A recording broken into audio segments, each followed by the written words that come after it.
What is the missile from the sky which still baffles the Rockingham County Sheriff?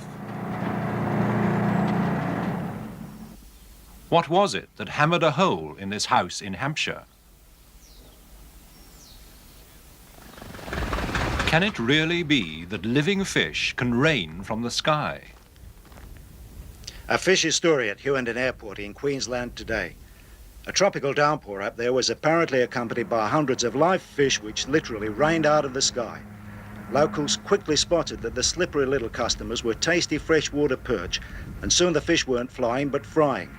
Eyewitnesses, some of them teetotal at that, swore that the fish came from the clouds, though how they got there is anyone's guess. Mysteries from the files of Arthur C. Clarke, author of 2001 and inventor of the communications satellite. Now in retreat in Sri Lanka after a lifetime of science, space and writing, he ponders the riddles of this and other worlds.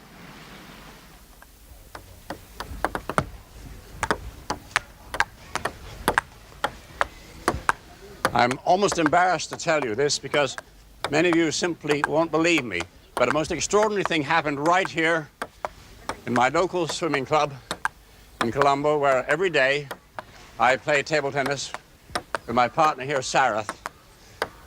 And quite recently, he told me an extraordinary thing. Sarath, tell me what it was happened that day. That day I saw some 4 or 5. 4 or 5 fish? Fish. Under this Christmas tree here. Under this tree? Yeah. And were they lying on the ground? Yeah. What did you feel when you saw them? What did you think? I thought that come from the rainbow. I see. You thought the fish might have fallen from the rainbow. Well, it's curious. I have known about this kind of thing for 40 years, but I never dreamt that it would have happened right on my doorstep. I mean, what an extraordinary thing, fish falling from the sky.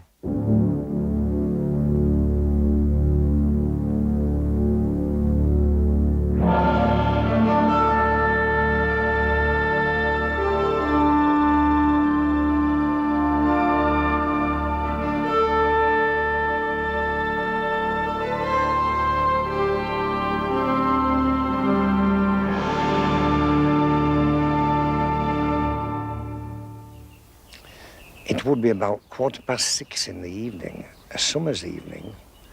During World War II, Yorkshireman Joe Alpin was stationed with the Artists' Rifles at Alton Towers in Staffordshire.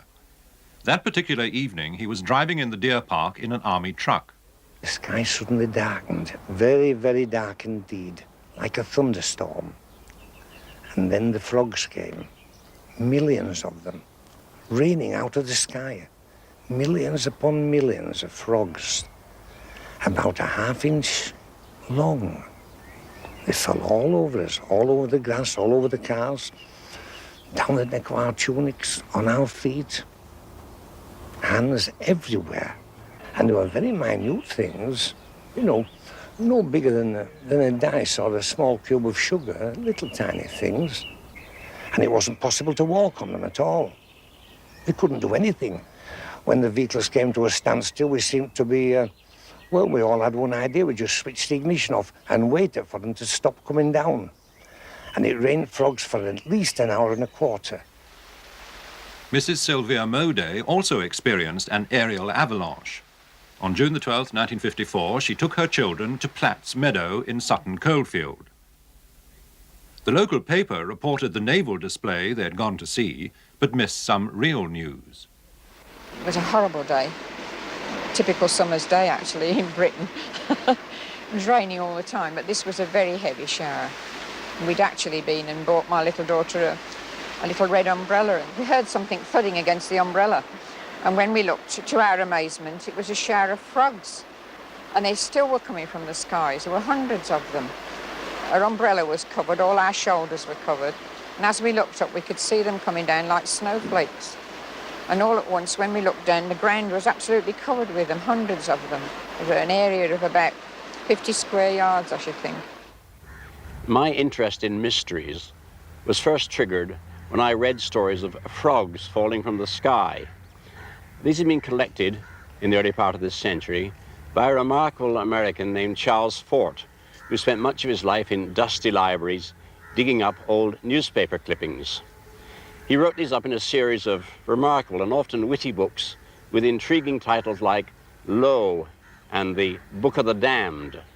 Besides frogs, Charles Fort recorded falls of fish, grain, cinders, ants, worms, and most remarkable of all, a turtle encased in ice, and even an alligator, which fell on American towns in the 1890s. Amazingly, such falls are not uncommon.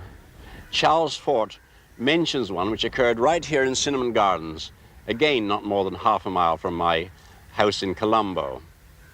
It's reported by Sir James Emerson Tennant, who wrote an important natural history of Ceylon. He was riding through here when he saw a heavy rainstorm.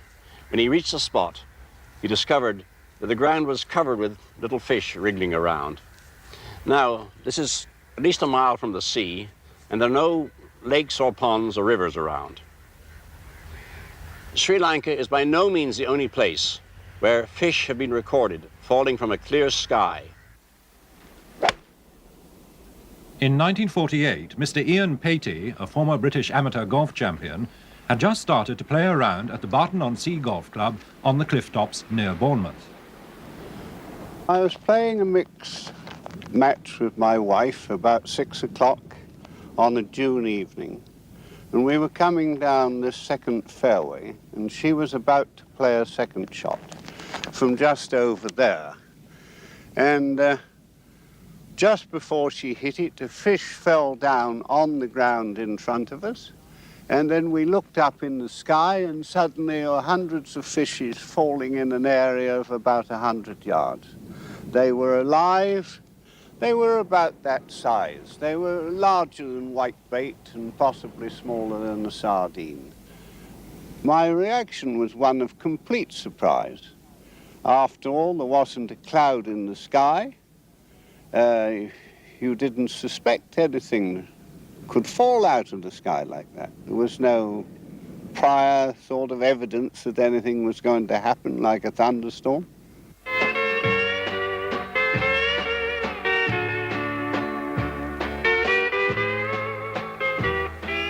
It was a humid October morning in 1947 when it rained fish in Marksville.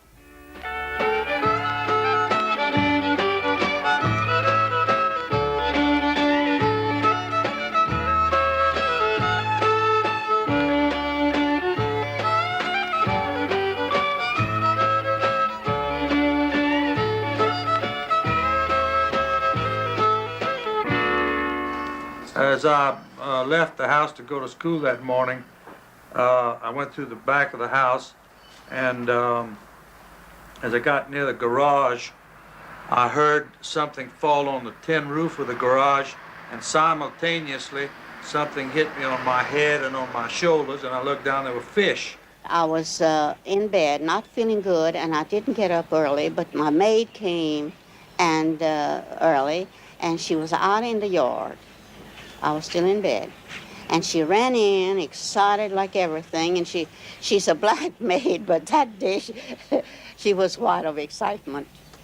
And she came and she told me, she said, Miss Lola, she said, it's raining fishes, it's raining fishes. When we heard all this noise, you know, when the fish fell on the roof, this tin roof, my maid, whose name was Viola, ran outside with me, and she was so upset, and she kept saying, Lord, Lord. She said, I think it must be the end of the world. I was coming up this road, I was coming north, I was just about a block away, when all of a sudden a fish fell right to my right hand, the left-hand side of the car. I saw the fish fall out of the sky. I kept driving, I was very amazed, and when I got here, at this location here, the yard was just absolutely covered with fish. And I was amazed. I stopped, and just about that time, other people started getting here, and everybody was just amazed at the whole thing and just couldn't believe it. They couldn't believe that the fish had just dropped out of the sky. I told Daddy that that these fish had fallen on me, and he was a little incredulous, I guess, and didn't believe me. And I said, well, let's go outside and I'll show them to you. So we went on back outside, and I showed Daddy And of course, I wanted my father to explain all things to me, and as most 14-year-olds would, and he couldn't. This is fascinating, and one's first guess is that a whirlwind must have taken them up before dropping them in front of the astonished eyewitnesses. I'm sure this accounts for some falls of fish and frogs, but there are problems with the whirlwind theory. Why is it always one kind of fish? Why are there no weeds or other objects? Why are deep water fish sometimes involved? Moreover, what comes down must have gone up. Why are there no reports of the liftoff? Similar questions are raised by another surprisingly common phenomenon. Blocks of ice, often very large blocks, falling from a clear sky. It was on this quiet council estate at Lyndhurst in Hampshire that one such potentially lethal block descended on a hot summer's day in 1980. Motor mechanic Ed Fox was called home from work to find huge lumps of ice in his bedroom. Just a few feet away, when the ice fell, was next-door neighbour Mrs. Megan Murray. First of all, I heard a whooshing sound, rather like you hear when a rocket goes off. And then almost on top of that, there was a loud explosion, as if something had blown up. It's one of these unexplained happenings, I should think. I really don't know where it came from. As I was saying, a hot summer's day, more or less, you wouldn't expect to suddenly find large lumps of ice coming out of the sky. In America, beyond the Blue Ridge Mountains of Virginia, another ice bomb has for some years been an unsolved case on the files of the Rockingham County Sheriff's Department.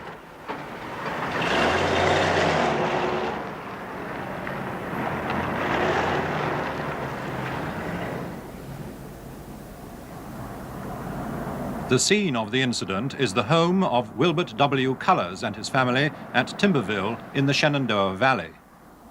Me and my son and his wife, it is now, his girlfriend at that time, were sitting here watching television, the $6 million man to be exact.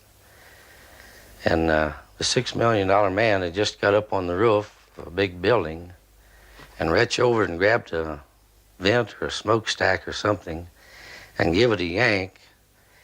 And just as he yanked, it sounded like the ceiling all fell in on my house. We looked up the ceiling and we saw insulation and ice falling down on the floor, which flew all over us. Well, if it would have been maybe 4 to 5 feet more this direction, I think it probably killed us all. We learned later that there were several pieces of ice found. One piece fell out in the road out in front of the house, and another piece landed back over the hill in a man's field. But we had no idea where it came from, but it was sure in a hurry to get here. The only surviving fragment of the ice is now in the custody of Sergeant Butch Hottinger. He's making one final attempt to crack the case. At this time, I'm taking that ice to a research laboratory to try and find out probably for this last time, where this ice might have came from.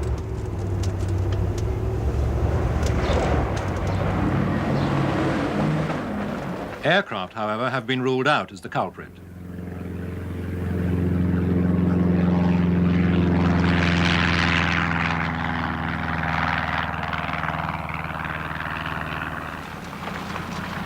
"2,000 miles and 3 planes later, Sergeant Hottinger's destination is the National Center for Atmospheric Research, perched high in the Rocky Mountains, and the Sub-Zero Laboratory of Dr. Charles Knight. Come in. Hello. Hello. Dr. Knight? Yes. Hi. Sergeant Hottinger. How do you do? Rockingham County Sheriff's Department. Oh, pleased to meet you. With me a specimen from the Timberville ice fall. Yes, yes. Well, let's see what it looks like. To have you to analyze it there and see if you can help me on it. How big was the piece that did fall?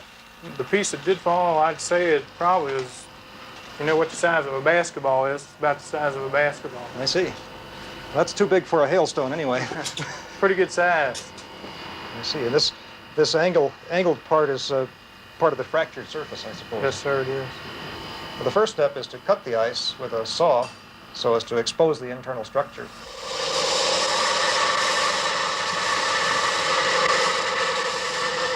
What we do then is to take a slightly warmed piece of glass so as to melt a thin layer of the ice and then put it down on the cold aluminum plate here until that layer of water freezes. The next step will be to saw parallel to the glass slide so as to make a thin uniform slice so you can see the internal structure.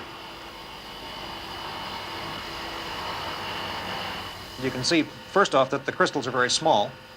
They're about 1 millimeter. Average, I'd say about 1 millimeter in diameter.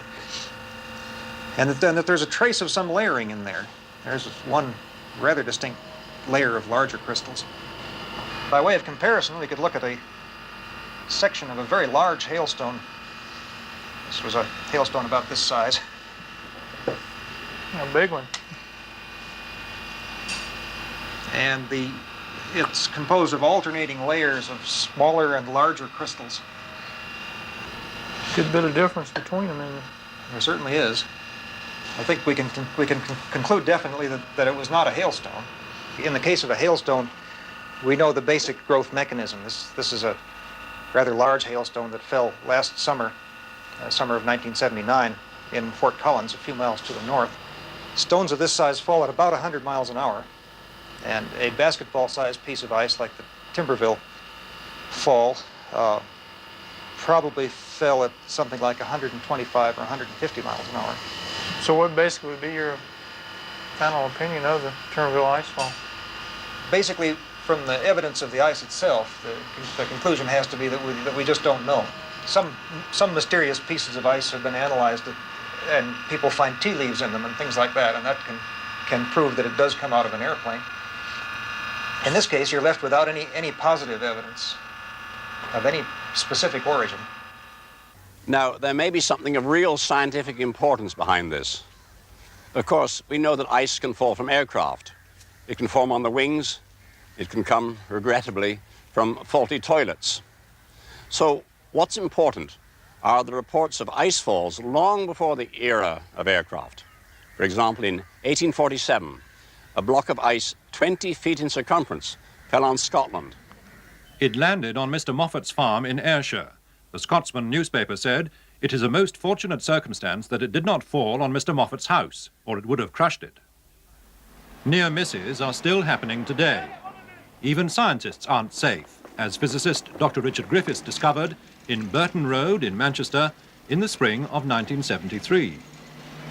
Just in the road here, by that manhole cover, an object appeared with a great crash. I went over and picked up this object and realized that it was ice. I thought to myself that since it was so much bigger than any meteorological lump of ice that I knew of, it was of scientific interest. But deeper than that, I realized that if it had hit me on the head, I would have been killed. Next day, Dr. Griffiths hurried with the ice to his laboratory at Manchester University. There he sliced and scrutinized it. He noticed strange lines of bubbles. The bubble lines were very, very regular indeed, and not meandering around all over the place, such as you observe in hailstones. Next, he examined it under polarized light, where each crystal shows up as a different color. It was nearly all composed of big crystals, 2 to 3 inches long, with no layer structure in the way that one has with a natural hailstone. So, whatever mechanism this ice lump grew by, at that stage I knew that it wasn't a natural hailstone. Aircraft, too, were ruled out. There were none overhead at the time, and no icing was reported that day. When Dr. Griffiths analyzed the water which made up the ice, the mystery simply deepened. Although not a hailstone, it seemed to be made of something very like cloud water. I'm puzzled. I was looking at this problem and trying to see, was there an obvious explanation? 2 first tries are aircraft or hailstone, and we seem to have eliminated both of those. I really don't know. I think it very significant that some of these ice falls are accompanied by loud explosions, just like the re-entry bangs of our own returning spacecraft. Now, we know that iron meteorites fall on Earth, although it took science a long time to accept this. We also believe there's a great deal of ice out in the solar system, in the rings of Saturn, in the cores of comets. So perhaps some of these falls are due to literally cosmic ice. Yet there are other falls reported by apparently impeccable eyewitnesses, which I'm completely unable to give any rational explanation. Your guess is as good as mine. On Sunday, March the 13th, 1977, Mr. Alfred Wilson Osborne, chess correspondent for the Bristol Evening Post, left the Westbury Park Methodist Church to walk home with his wife. And all the corrections as well. Oh, lovely, thank you. Their journey took them past a car showroom. When we reached this point, there was a click, and I thought that I'd lost a button in my coat. Looking around, we found they were in the middle of a shower of hazelnuts coming from the sky. And they were dropping on the cars, falling in the gutter, and I should think there would be as many as we saw, about 350 of them. We had no idea at all where all these hazelnuts were coming from. We picked up quite a few of them and took them home as souvenirs.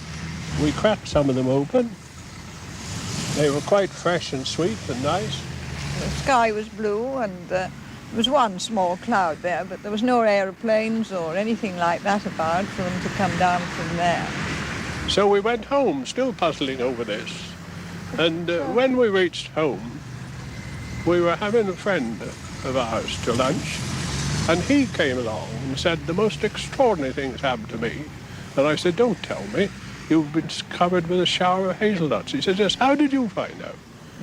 And apparently he had the same experience in the same spot 2 or 3 minutes afterwards.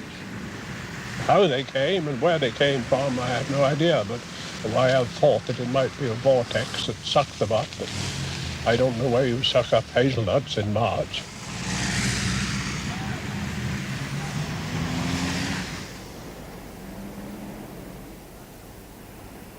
Further nutritious cascades have descended on South Mill Road in Southampton. The recipients, one wintry day, Mr. Roland Moody and his neighbours.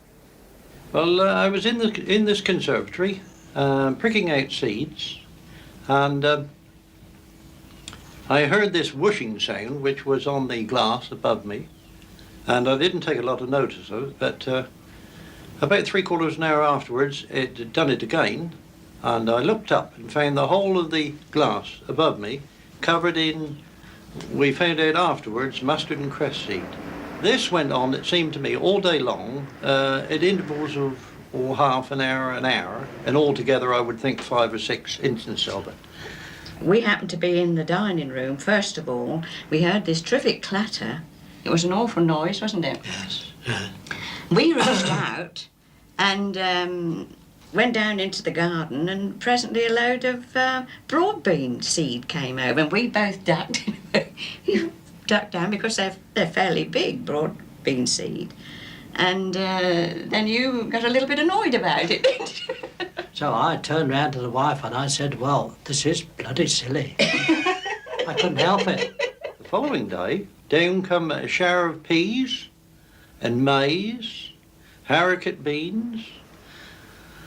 By then, of course, we were all getting rather excited about it. It was still snowing, it was still gusting, and we couldn't make head or tail of it. I was on the telephone one day, which is situated near the front door, and my son came along and opened the front door for some reason, and a shower of broad beans came through. I should think dozens and dozens of them, and really quite startled me, because I gave a little cry, and my friend on the other end of the phone said to me, what's the matter? And I said, oh, I've just been hit by a lot of beans. So it was quite a giggle from her point of view. Anyway, she came round, and she was there when it happened again, and said that she wouldn't have believed it if she hadn't have seen it. And there were literally dozens of them littering the carpet. And this sort of went on, well, all day long, right up until 8 o'clock in the evening. And several visitors came to my door and were hit on the back of the head. I was hit on the head, and they really hurt. They stung. They came with such force. And I suppose altogether we must have collected some 10 pound in weight of seeds. It was almost unbelievable. The beans grew, the peas grew, yes. Well, everything in fact grew, and I believe Mrs. Gale has already sent some up the Midlands, and they've made a very good crop.